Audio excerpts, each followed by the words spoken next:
Sérgio Pérez, nesse momento, né, com o safety car, o Sérgio Pérez foi lá, colocou um jogo de pneu 0. E para quem que não foi muito bem essa situação? Pro Charles Leclerc. Por quê?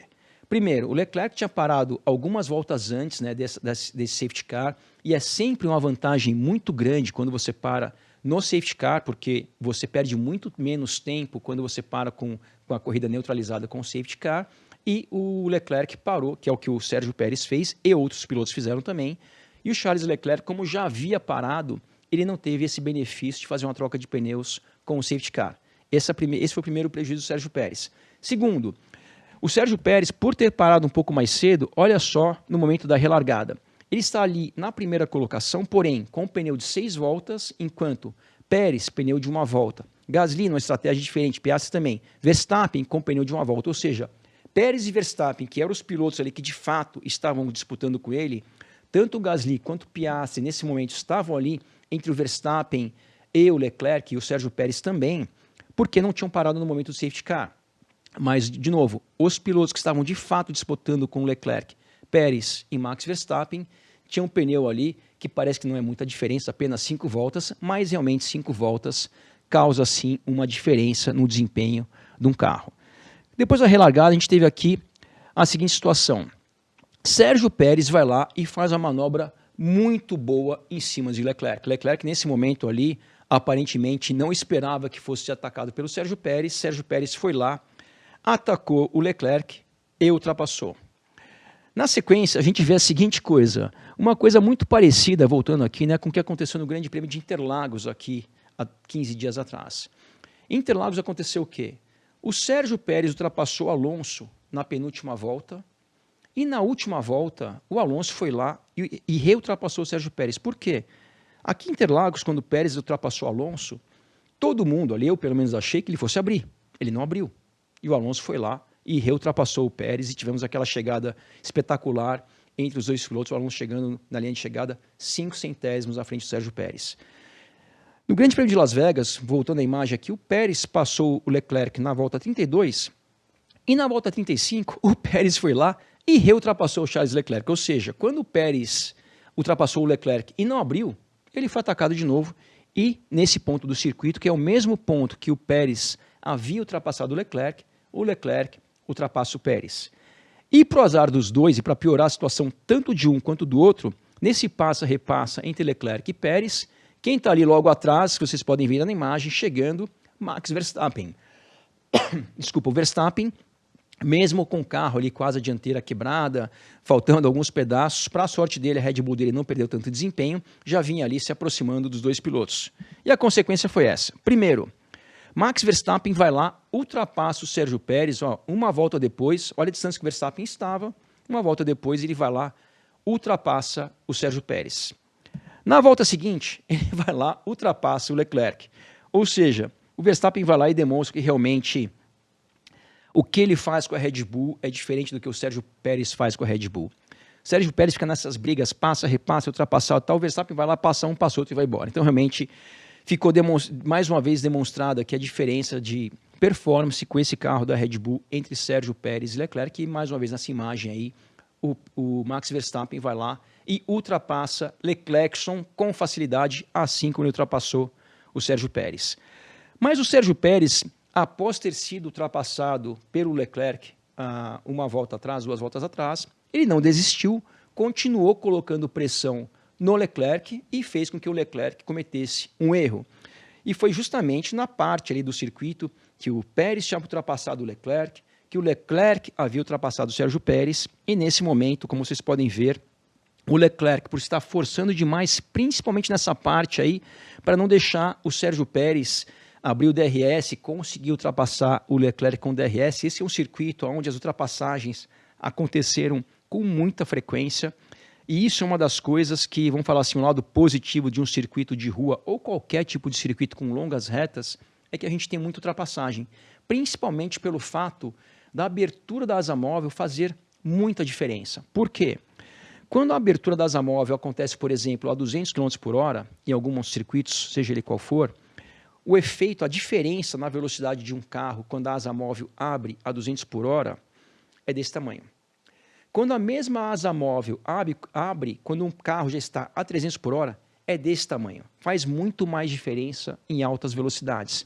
E esse circuito, pelo tamanho das retas, quando o piloto abria a asa móvel, realmente o ganho de velocidade que ele tinha em relação ao carro que vem à sua frente, sem a asa móvel aberta, realmente é muito grande. Então, com isso, as ultrapassagens aconteceram com muita frequência e esse foi um dos grandes prêmios do ano com maior número de ultrapassagem. Então, esse foi um lado que acho que foi muito positivo do Grande Prêmio de Las Vegas, que causou aí muitas disputas e muitas ultrapassagens, mas voltando, nesse momento aí, o Leclerc acabou cometendo um erro, dá para ver ali a fumacinha do pneu dianteiro esquerdo do Leclerc, na sequência ali, ele já fora, né, na área de escape, mas deu muita sorte que ele teve que virar muito volante para conseguir voltar para a pista sem fazer nenhuma manobra, e a gente vê ali já o Sérgio Pérez indo embora, pelo menos nesse momento, ultrapassando o Leclerc, que mais uma vez cometeu um erro, que na minha opinião foi um erro, sem defender o Leclerc, justificável. Foi um erro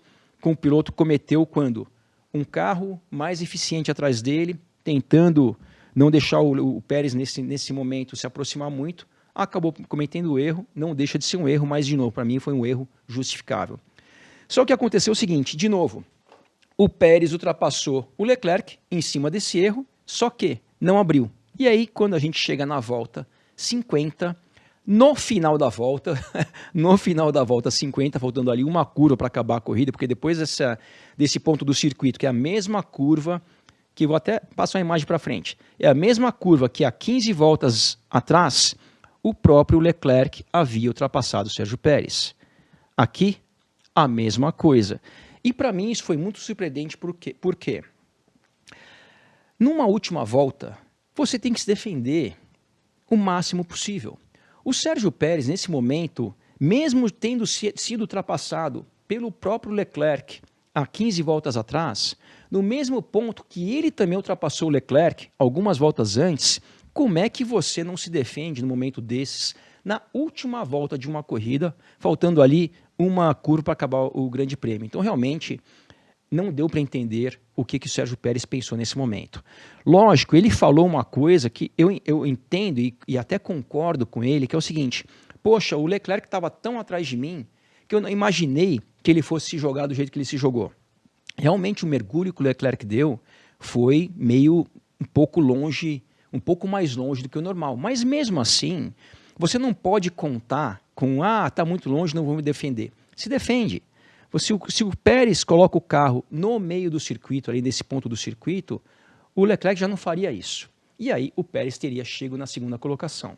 Mas, como ele não fez isso, mais uma vez aqui, a mesma coisa que aconteceu há 15 voltas antes da volta 50, ele não se protegeu e, consequentemente, foi superado de uma maneira aí totalmente evitável por parte do Sérgio Pérez, essa manobra do Leclerc, mas, de qualquer maneira, ele não se defendeu e o Leclerc fez uma belíssima ultrapassagem, arriscada, mas a gente vê que ele fez isso consciente, sob controle, não passou reto, não espremeu o Pérez, não colocou o Pérez numa situação de risco, nem nada disso, fez da maneira correta, um movimento arrojado, difícil de fazer, mas, de novo, se o Sérgio Pérez puxa o carro, meio carro, um carro para o lado esquerdo do circuito ali, ele não permitiria esse ataque do Leclerc. E o final da corrida foi esse aqui. Max Verstappen acabou ganhando a corrida e, no final da corrida, não, já estou aqui já no campeonato. O Verstappen ganhou, né, o Leclerc na segunda colocação, Pérez na terceira e agora o campeonato a gente vê aqui Verstappen, 549 pontos, Sérgio Pérez, 273, vice-campeonato garantido do Sérgio Pérez com uma etapa de antecipação. É a primeira vez na história da equipe Red Bull, que já teve lá um tetracampeão com Sebastian Vettel, esse ano está tendo o tricampeonato do Max Verstappen, já foram campeões de construtores, mas nunca tinham conquistado primeira e segunda colocação num campeonato, por incrível que pareça. E esse ano realmente conseguiram, mesmo com as dificuldades que o Sérgio Pérez enfrentou ao longo dessa temporada, conseguiram conquistar a primeira e a segunda colocação do campeonato, mesmo faltando a etapa. Agora temos aqui o Hamilton, né, que era ali o postulante na briga com o Sérgio Pérez pelo vice-campeonato. O Hamilton não vai conseguir conquistar esse vice-campeonato, que o Sérgio Pérez, como eu acabei de falar, já conquistou, Por outro lado, fez uma temporada muito boa com o carro que tem, com as dificuldades que a equipe Mercedes apresentou ao longo desse ano, Hamilton realmente ter conquistado essa terceira colocação, que ele também já não perde mais, né? Porque, como vocês podem ver, ele está a 32 pontos, tanto do Sainz quanto do Alonso, e o máximo de pontos que um piloto pode marcar numa etapa são 26. 25 da vitória, e caso ele ganhe, o piloto ganhe e faça a volta mais rápida, ele conquista mais um ponto. Então, realmente, Hamilton com a terceira colocação já garantida nessa temporada, só que a gente tem Carlos Sainz e Alonso literalmente empatados ali na quarta colocação, né? Quarto e quinto, mas com a mesma quantia de pontos, 200 pontos. Lando Norris, 5 pontos atrás, e Leclerc a 12 pontos, tanto de Carlos Sainz quanto de Fernando Alonso. Obviamente, para o Leclerc, é mais difícil a gente achar que o Leclerc vai chegar na quarta colocação nesse campeonato, porém é possível, né? 12 pontos do quarto é possível, porque uma vitória vale 25, uma segunda colocação vale 18, mas ele já tem que contar em ter um bom resultado e Sainz, Alonso e Norris, por exemplo, não pontuarem. Aí já não depende muito só dele. Agora, realmente, muito legal essa disputa pela quarta colocação, 2 empatados, Sainz e Alonso, Lando Norris 5 pontos atrás e Leclerc ali 12 pontos atrás de Sainz e de Alonso. E uma outra disputa muito interessante também, eu inverti aqui, esse é o resultado da corrida, né, que eu já falei sobre ele também, e uma outra disputa muito interessante também que a gente vê aqui é justamente a pontuação do campeonato de construtores, que a gente tem ali a Ferrari, nesse momento, a 4 pontos da Mercedes, né? A Red Bull, obviamente, já ganhou o campeonato de construtores há muito tempo, mas com todas essas situações que aconteceram, principalmente no Grande Prêmio de Las Vegas, o fato de, aparentemente, a Mercedes ter sido a equipe que votou contra a Ferrari trocar o motor depois do acidente do Sainz, sem ter que pagar penalização. E a gente tem essas duas equipes ali, com 4 pontos entre elas, realmente muito interessante essa disputa. E uma disputa muito interessante também entre McLaren e Aston Martin, né? A Aston Martin começou esse ano como a segunda melhor equipe do campeonato, gradativamente foi perdendo rendimento, mas foi há mais ou menos 6, 7 corridas atrás, 8 corridas atrás, que a McLaren falou, melhor dizendo, Lando Norris falou que a McLaren superaria a Aston Martin no campeonato de construtores. O Alonso falou que de jeito maneira isso iria acontecer. A McLaren foi lá e ultrapassou a Aston Martin. A Aston Martin deu a volta por cima, porque pontuou bem em Interlagos e pontuou muito bem também esse final de semana, com seus 2 pilotos, né? O Lance Stroll também andou bem nessas 2 últimas etapas, e a consequência é a Aston Martin e McLaren muito próximas ali no campeonato de construtores. Então eu diria que muitas coisas interessantes, por mais que o campeão já esteja decidido, o vice-campeão também esteja decidido, mas temos uma briga interessante pela quarta colocação no campeonato de pilotos e também pela segunda e quarta colocação no campeonato de construtores, e essa decisão vai acontecer já nesse final de semana, no Grande Prêmio de Abu Dhabi, que é a última etapa da temporada de 2023, temporada essa que, na minha opinião, por mais que ela tenha sido decidida com muita antecipação, tanto o campeonato de pilotos a favor do Max Verstappen, mas também pelo campeonato de construtores a favor da Red Bull, eu acho que mesmo assim, primeiro, tivemos corridas muito boas, mesmo depois da decisão do título, como aconteceu